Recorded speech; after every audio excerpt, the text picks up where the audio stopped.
Hey guys, how's it going? So today I was actually talking to a relative who's been living here in Japan for about 25 years now, and we were sort of talking about stuff that she regrets not doing during her first 3 to 5 years of her life in Japan.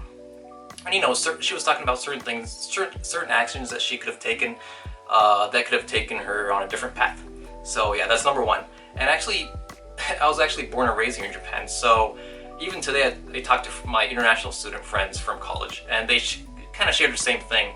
So today we're going to be talking about a few things that you should do in order to kind of improve your lifestyle here in Japan afterwards.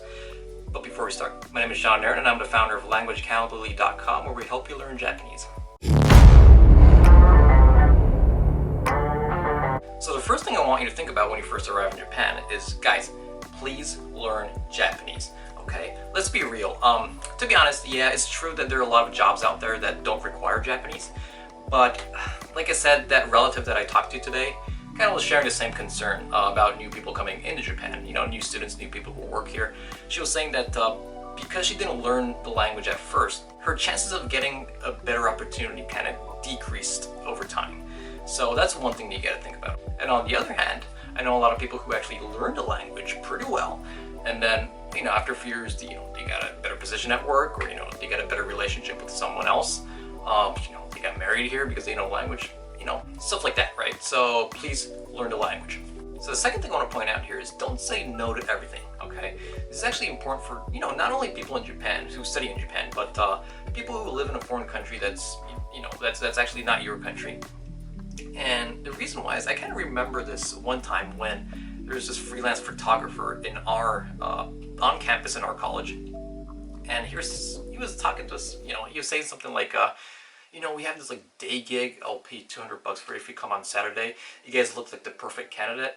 So Saturday 1 p.m. Please call me at whatever number if you're interested in it. And I was kind of like, you know, dudes, what are you doing? I'm not really interested. I'm kind of busy. You know, I could have said no, right? But I remember this one time when, you know, my friend from Africa was like, dude, you never know where it's gonna lead to, what, right?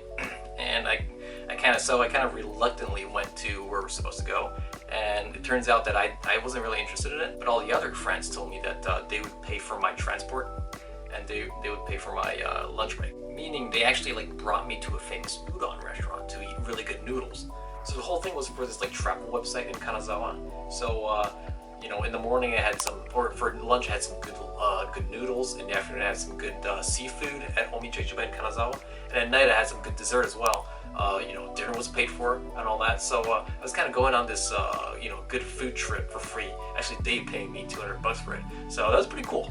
And when you look at this photo, it kind of looked like a white tourist, but no, I was a local student there, and then they thought it was a good chance for me to kind of become a tourist for a day. So anyway. And the photographer was actually trying to take photos at the like super touristy areas, right? So because of that, I actually learned a lot about that area where I went to college. I actually went to college in Kanazawa City in Japan, in Ishikawa, and now I kind of know where to go to kind of have fun. And yeah, that kind of ended up being a, you know, cool experience. So that's number two. Right, quick pause, guys. If you really want to start learning Japanese, check this link out. We've got great teachers and great resources. And spots are limited, so if you want to join, do it now. And the third thing I want you to think about is, guys, be an actor in a different country, okay? This is not only about Japan, but in a foreign country in general, it takes about at least a year to get used to it. I'm married to a Latin American person, and for me, it took about 2 years to kind of actually get used to it, right?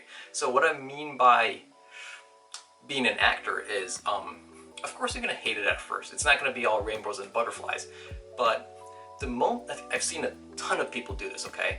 They come to Japan, they hate it the first month, they just go back. Or maybe they study for about 10, you know, it's like 2 semesters, like 10 months, you know, to a year, and they just go back because they didn't like it.